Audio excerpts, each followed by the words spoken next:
सुंदरी काश्यपराज मुंडरी काश्यपराज हरि ओम मैं श्री लक्ष्मी सत्यांबा हो रात्रि भारती रक्षाणि होगुणसंध्यातम्मा मैं काणे समलोकम हरि ओम मैं सत्येंद्र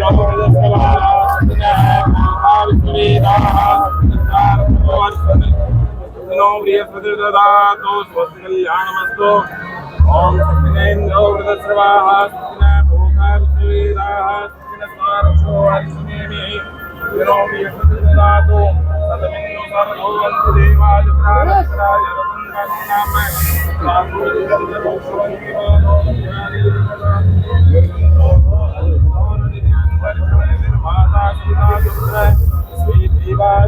पंचजना अदिति हरि ओम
अरे जी आप जाओ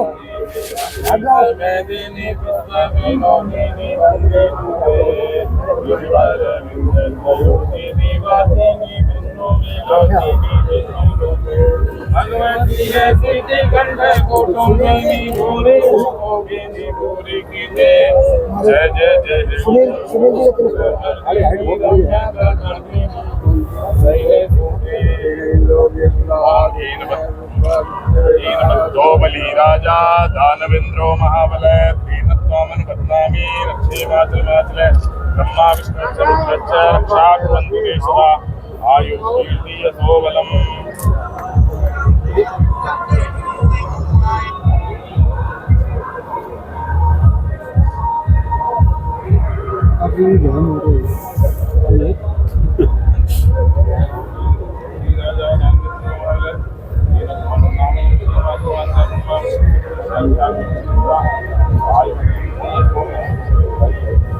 थोड़ा सा पीछे थोड़ा पीछे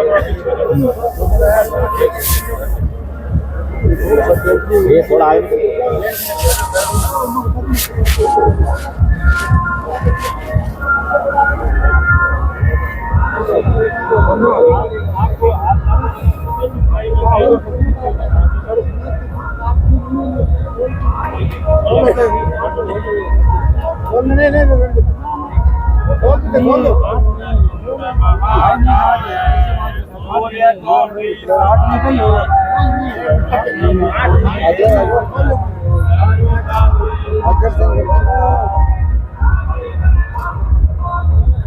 अभी तो पूछा अभी तो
सम्माननीय भामू जी, मंच पे बैठे हुए सभी सज्जनगण, सम्मानित सज्जनगण, उपस्थित मेरे सामने मेरे भाइयों, बुजुर्गों और नौजवान बच्चों और मेरी बहनें भी हैं, मेरी बहन,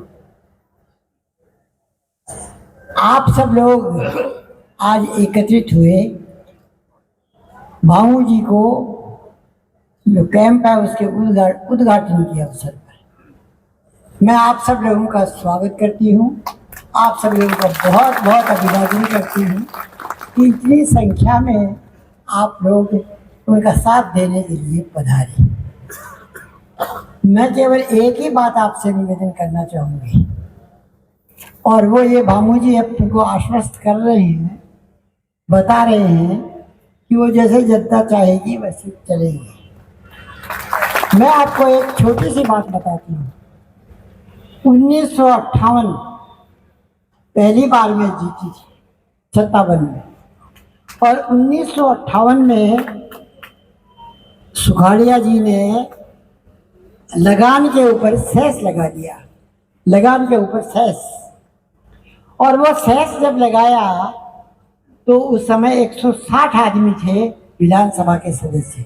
आज तो 200 हैं, 160 थे।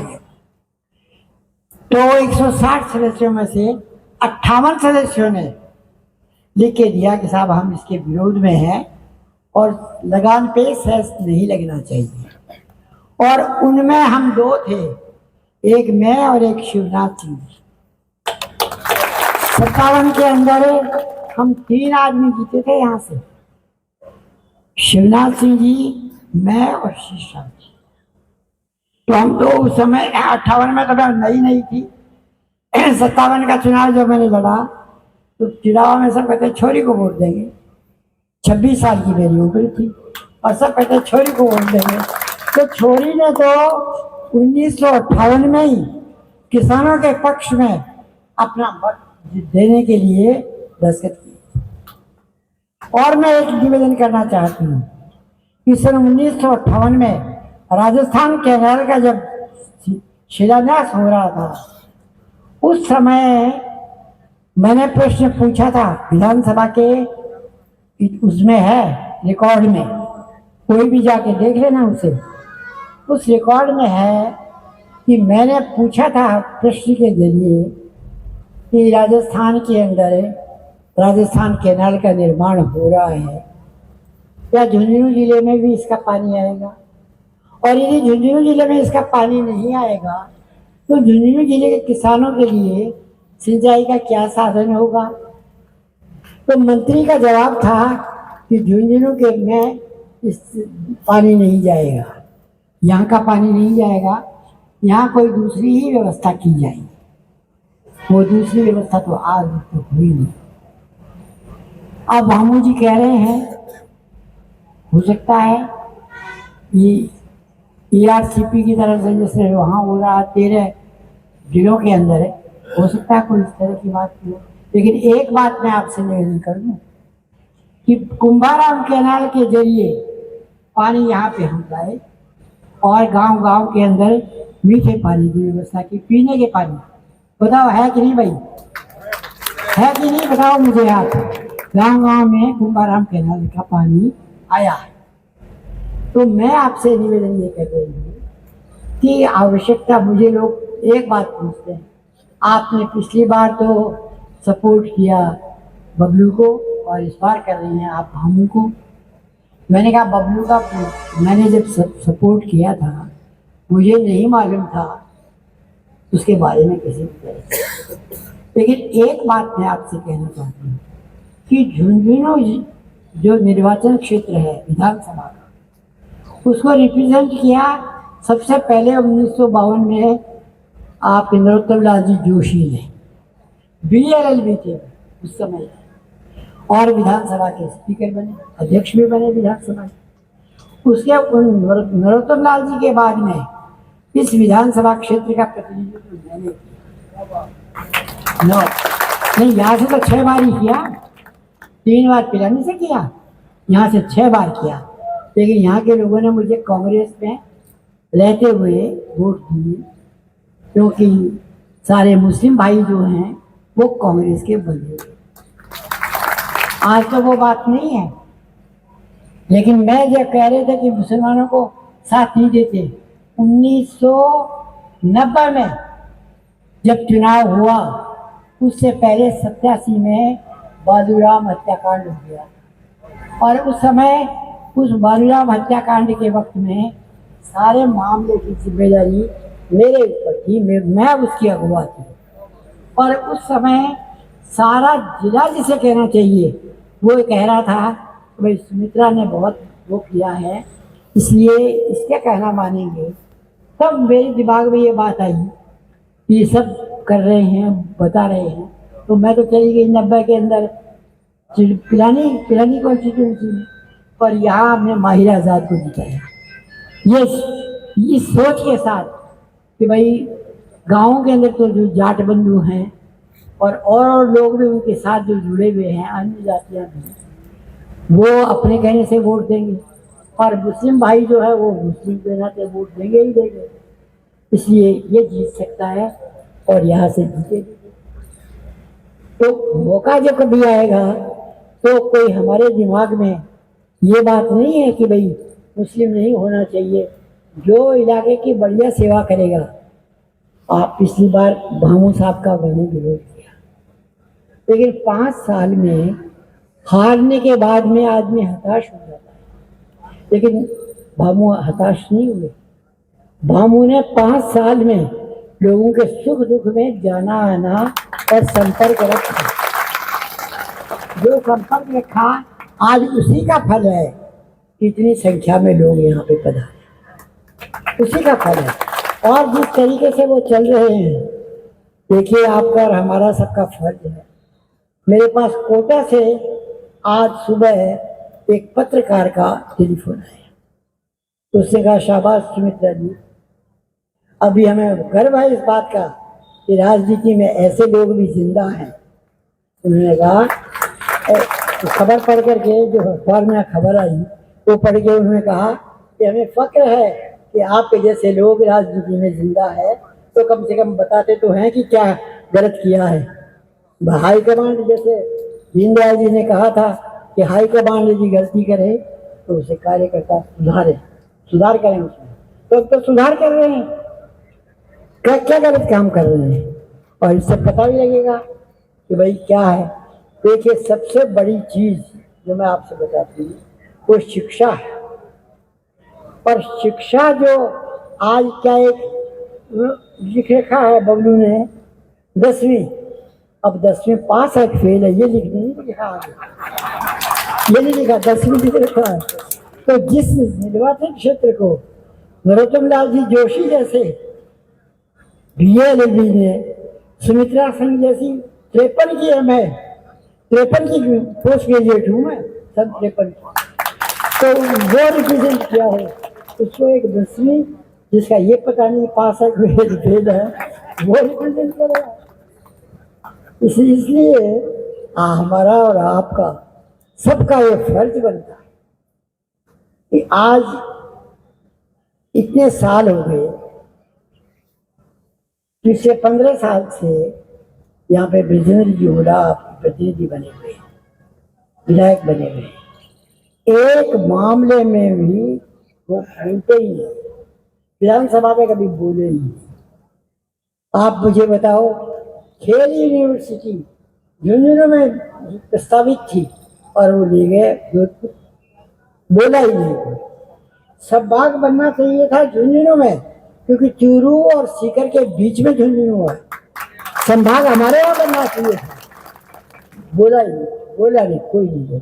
बोलना तो औरों को भी चाहिए था, लेकिन विजेंद्र जी का फर्ज बनता था कि वो संभाग के लिए अपनी आवाज उठाए, अपनी बात जनता और सरकार तक पहुंचाए, ये उनका फर्ज बनता। नहीं बोले, भर्ती दफ्तर जाने की तैयारी कर रहा है, संभाग तो गया, भर्ती दफ्तर भी जाने की तैयारी कर रहा है, कोई बोलने वाला नहीं। तो ऐसे जिसे कहना चाहिए विधायक का क्या करेंगे भाई, जो बोलता ही नहीं हो। साहब पिछली सरकार तो इनाम की सब कम बोलने की है पिछली बीजेपी गवर्नमेंट विजेंद्र जी ने बात की इनाम की जाटों के साथ सब सुतंत्री कर बोला। तो मैं आपसे, क्योंकि 11 बजे के से आप घर से आए भी हो, घर से भी चले होंगे 9 साढ़े 9 बजे, मैं ज़्यादा नहीं कहते हुए आप सब लोगों का बहुत बहुत स्वागत करती हूँ, आभार व्यक्त करती हूँ कि जो आप सब लोग पधारे और इसी जोश और इसी उत्साह के साथ आप अपनी 25 तारीख के रोज जो मतदान का दिन है, उस दिन इसी जोश खरोश के साथ आप भामू जी को जिताएंगे। मैं इन्हीं शब्दों के साथ ये कहते हुए कि वक्त ने कर दिया निकम्मा गाली, वरना आदमी थे हम भी काम।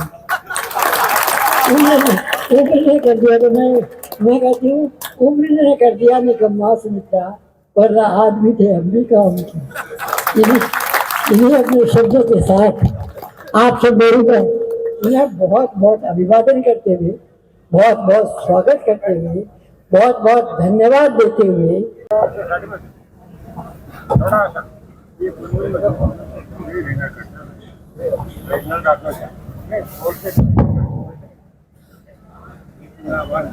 जैसा कि सर्वविदित है, राजस्थान की सबसे बड़ी पंचायत अर्थात राजस्थान विधानसभा का चुनाव 25 नवंबर 2023 को होने जा रहा है।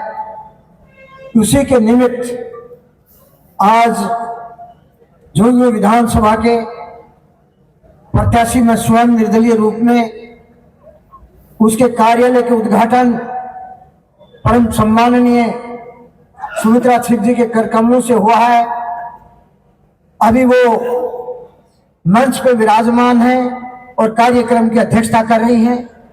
परम सम्माननीय सुमित्रा सिंह जी आप लोगों के बीच में किसी परिचय की मोहताज नहीं है, लेकिन संक्षिप्त में थोड़ा बताना चाहूंगा कि परम सम्माननीय सुमित्रा सिंह जी 9 बार की विधायक रही हैं, पूर्व में राजस्थान सरकार में कैबिनेट मंत्री रही हैं और संवैधानिक रूप से राजस्थान विधानसभा के सर्वोच्च पद पूर्व विधानसभा अध्यक्ष के रूप में सुशोभित किया है।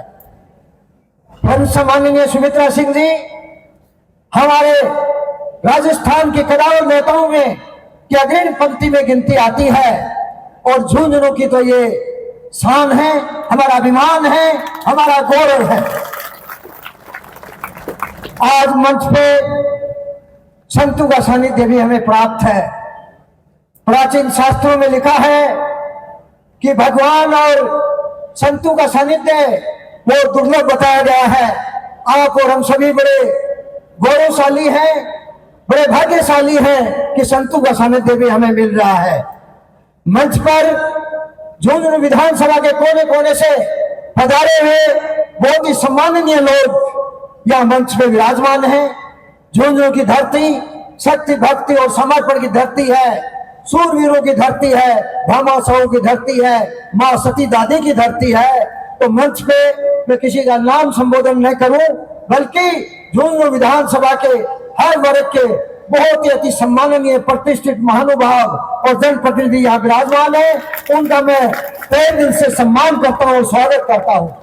मंच के समक्ष बहुत ही अति सम्माननीय विराजमान है आदरणीय बड़े बुजुर्गों, हम और साथियों, यो जिनके कंधों पर भावी भारत का जिम्मा है, आदरणीय के मेरी माताओं बहनों और बेटियों और मीडिया से पधारे हुए मित्र बंधुओं, सभी जनप्रतिनिधि, सरपंचगण, वर्तमान और पूर्व पंचायती सदस्य, जिला परिषद सदस्य, नगर परिषद के सभी पार्षद महोदय, पूर्व पार्षद अर्थात जो भी जनप्रतिनिधि साहिबान और बड़े बड़े नेता जो यहाँ पधारे हैं, आप सभी का मैं इस कार्यालय के उद्घाटन के उपलक्ष्य में मैं हृदय की गहराई से आपका अभिवादन करता हूँ, आपका अभिनंदन करता हूँ, वंदन करता हूँ, स्वागत करता हूँ, तो धन्यवाद ज्ञापित करता हूँ। साथियों, ये चुनावी सभा यानी कार्यालय का उद्घाटन का दिन है मेरे से पूर्व प्रखर और पदपूर्व वक्ताओं ने आप लोगों को बहुत कुछ बता दिया। भजन गायकार अर्थात भजन उपदेशक सुरेश जी आर्य ने मेरे व्यक्तित्व और कर्तृत्व के बारे में बताया। इसके अलावा कैप्टन धीवा साहब, हमारे जुझारू पार्षद रणवीर जी, इसके अलावा कॉमरेड शीशराम जी और जो भी वक्ता सुरेश जी आर्य, सब लोगों ने मुझे मेरे व्यक्तित्व कर्तृत्व के बारे में भी बताया। और जो दूसरे लोग जो इस चुनाव के मैदान में हैं उनके बारे में बताया। मैं मेरे शब्दों से कुछ कहना नहीं चाहता। आज कौन चुनाव लड़ रहे हैं, कौन इस विधानसभा जनप्रतिनिधित्व कर रहे हैं, मैं कौन हूं, क्या हूं, ये सब कुछ इन लोगों ने बता दिया। आप सब भली भांति जानते हो, मैं दोहराना नहीं चाहता। लेकिन परम सम्माननीय आत्माराम जी की, टीबड़ा जी की जो व्यथा थी उससे आप समझ सकते हैं। हमारे पार्षद महोदय विजेंद्र जी लांबा ने जो बताया है, शीशराम जी कॉमरेड साहब ने बताया है, सारी बातों से आप सराज निकाल लिए। मेरे को कुछ नहीं कहना है।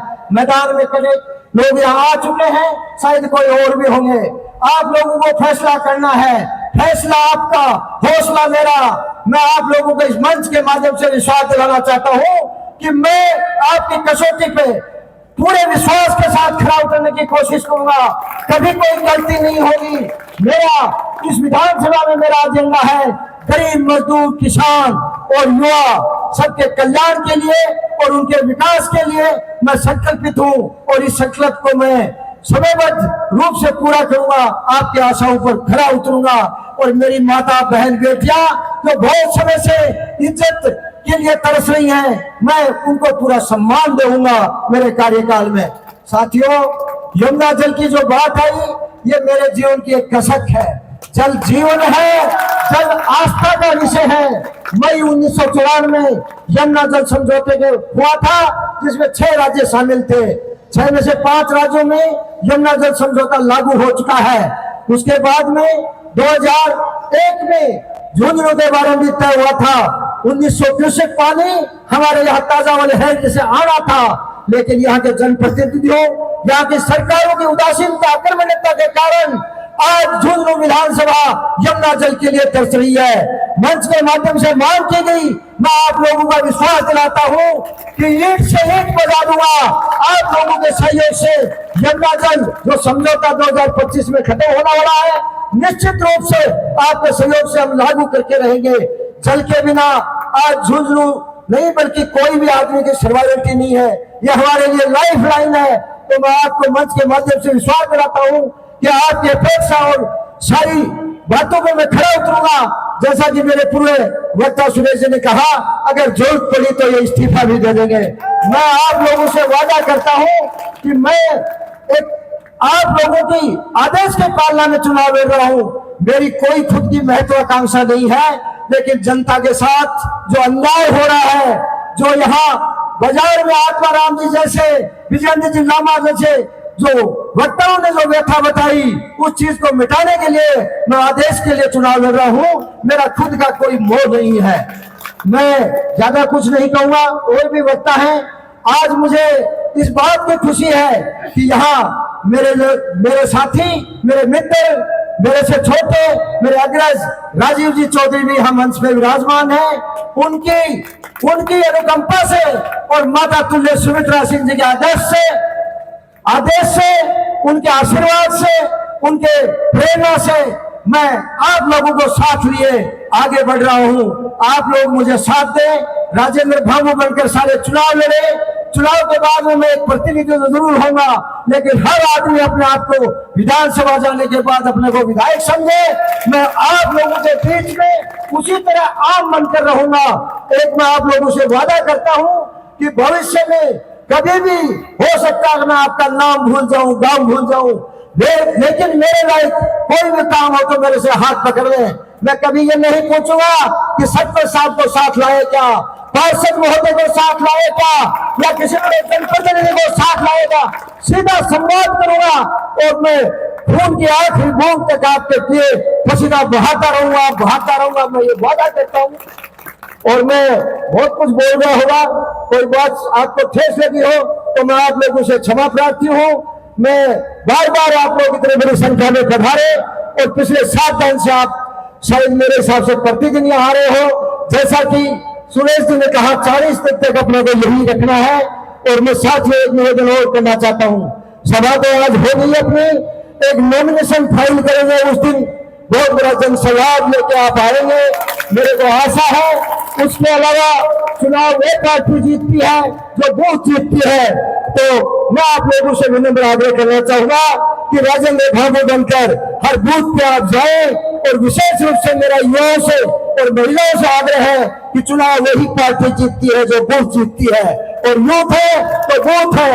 तो मैं युवा साथियों से विशेष आग्रह करना चाहता हूं कि आप दिन रात एक करके खून पसीना बहाओ। पिछले 15 साल से जो हमें उदासीनता, आक्रमणता, विकास के सारे मार्ग अवरुद्ध है, और भी कई तरह की शक्तियां यहाँ पैर फैलाने की कोशिश करी है, जैसे कि पूर्व वक्ताओं ने बताया।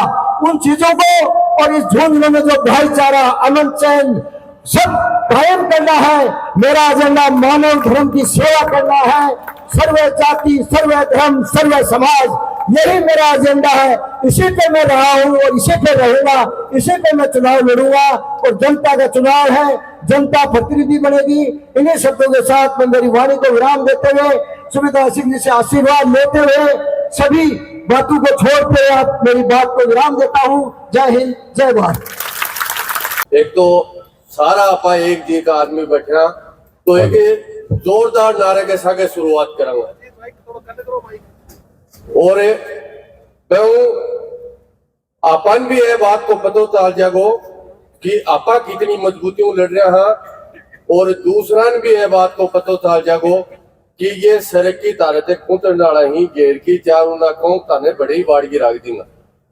सारा जोरदार नारे के साथ दोनों हाथ खड़ा करके आ दिखानी है कि आपा सारा है लड़ाई लड़निया, सारा राजेंद्र बाबू हर एक कुर्सी पर बैठे हैं, और यह 40 दिन की लड़ाई लड़की अगले 40 महीना अपन बताना ही, अगले 40 साल को भविष्य तय करना है। तो मैं बोलूंगा कि झुन्नू से इन चोर लफकनों को भगाना है, झुन्नू को बचाना है, झुन्नू को भगाना है, चोर को भगाना है। एक बार और थोड़ा सा दम कर लो, धीरे धीरे हिम्मत तो कर रह गया, और करो थोड़ी सी। अरे इन चोर लुटेरों को भगाना है, इन लुटेरों को भगाना है, इन माफियाओं को रगड़ना है। आज चुनावी कार्यालय के उद्घाटन के अवसर पर हम सबके बीच पधारी हुई एक ऐसी शख्सियत जिन्होंने पिछले 5 दशक से इस झुन्नू जिले को ही नहीं पूरे राजस्थान की राजनीति में एक नई दिशा और दशा देने का काम किया है।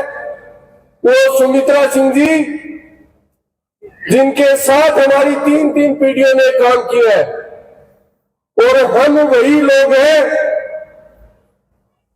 जिन्होंने आपके साथ रहकर इस झुन्नू जिले में ये बोलते हैं कि ये ओरा परिवार का गढ़ है। लगातार 3 बार रगड़ने का काम किया, हम वही लोग हैं और आपके सानिध्य में किया है। और दोबारा इस लड़ाई में हम आपके साथ हैं। आपने सिर पर हाथ रखा है तो इस झुन्नू जिले के सभी नौजवान, बूढ़े, बुजुर्ग सब एक उम्मीद के साथ कि ये वो लोग हैं जो इस लड़ाई को अधूरा छोड़ने वालों में से नहीं है, पीठ दिखाकर भागने वालों में से नहीं है। पिछले पूरे 5 साल में आप सब लोग बैठे हो, आप घर जाके आत्ममंथन कर लेना, अपने घर, परिवार, समाज, मोहल्ले में बता देना। अगर ईमानदारी से राजेंद्र जी ने आपके साथ हर कार्यक्रम में, समाज के सुख दुख में साथ दिया है, तो आज हम सबकी जिम्मेदारी बनती है कि इनकी जो लड़ाई है, जो अपने लिए नहीं, हमारे समाज को, हमारे जिले को बचाने में लगे हैं।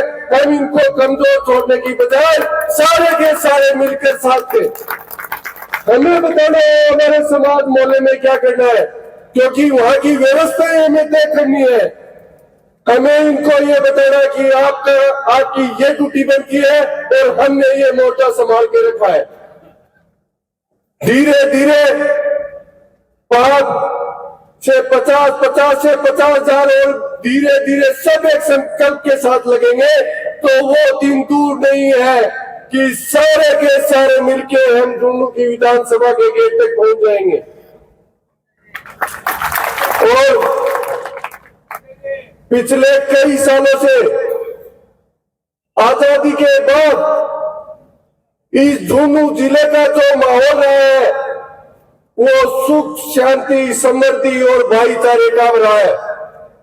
धीरे धीरे इस समाज में जिन तड़ी पार लोगों को यहां से 15-20 साल भगा दिया, 15-20 साल पहले भगाया था, धीरे धीरे वो सेटिंग करके अपने बीच में आके इस समाज को खोखला करने के लिए वापिस आ गए और यह आके कहते हैं कि ये झुंझुनू जिले में बात करने वाले इस समाज के लिए लड़ने वाले लोग 2 टके के आदमी है, हम उसका 2 मिनट में मुंह बंद कर देंगे।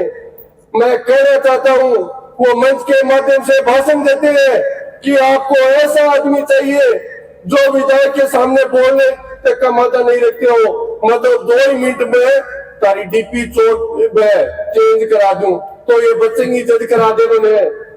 ऐ मामले में तो अड़के अनुभव की भी अपन बात देनी चाहिए। इतना शानदार अनुभव है मामले में अपन मुकाबला कर सकना।